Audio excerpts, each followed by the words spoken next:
To remove the fingerprint reader board, first remove the cable cover, the stand, and the rear cover. Detach the two Phillips No. 1 screws that secure the fingerprint reader board to the panel assembly. Pull the board partially out of the unit. Detach the connector from the board to fully remove the board from the unit.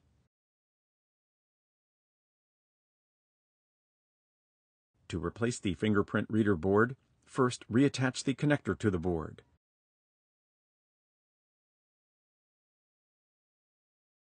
Slide the board edge into its slot on the side of the unit